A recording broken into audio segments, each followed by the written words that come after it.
Let's talk about the hero's journey. My choice movie was Pitch Perfect. Okay, so starting off with Ordinary World. In the Ordinary World, Becca prefers to be alone. Also, Becca is the hero.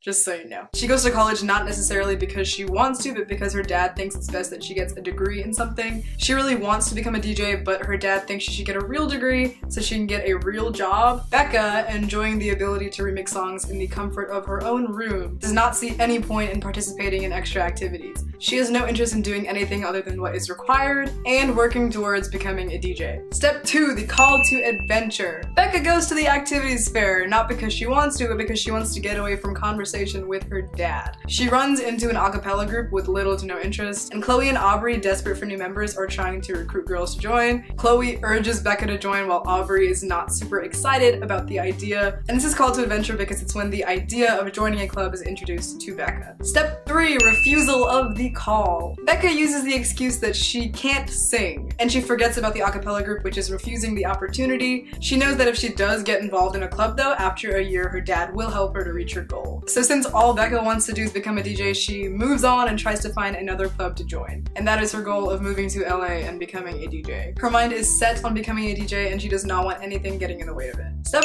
4. Sibold, I'm sorry if this is a little inappropriate. While Becca is taking a shower, Chloe bursts in and hears Becca singing.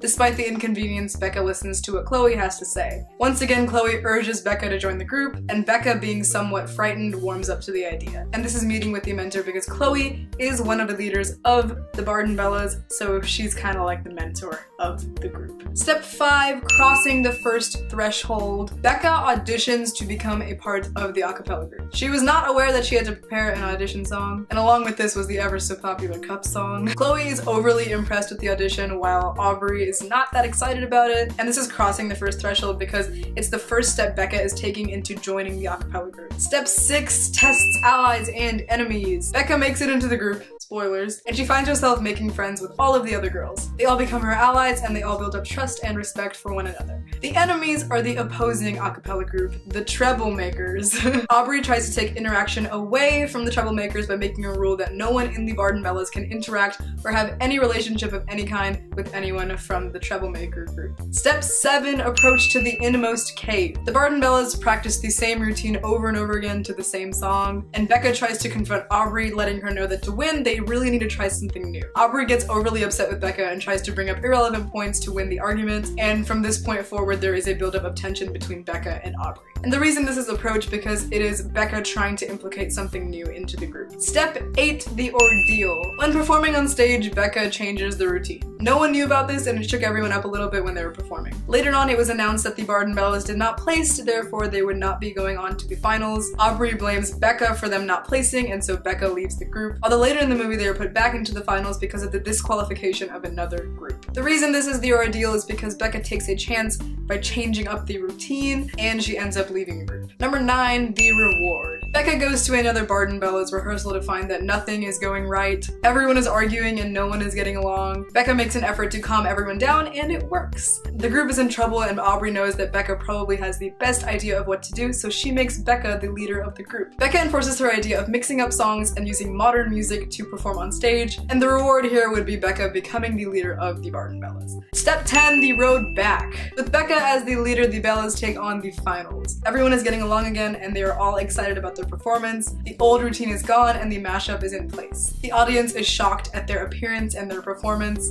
and therefore going back to performing would be the road back. Step 11, the resurrection. Becca is idolized as the leader of the Barden Bellas. She enjoys being a part of the a cappella group. With her new friends, she's content with her college experience. This being said, Becca decides to stay in the group. In this case, Becca, the hero, is somewhat reborn as the new leader of the a cappella group. Step 12, the return with the elixir. With their new style of performance, Becca leads the Barden Bellas to victory. She helps Aubrey and the others understand that to win the competition, they need to change up their routine a little bit. She also understands the beauty of being a part of a team. Because of her experience with the Barden Bellas, she's way more open to new opportunities, and she changed the way that everyone looks at their a cappella group. Applying to the return, Becca has led the girls to victory and now wants to remain in the group, obtaining respect from everyone that is a part of the Barden Bellas. And that is the hero's journey based off of Pitch Perfect.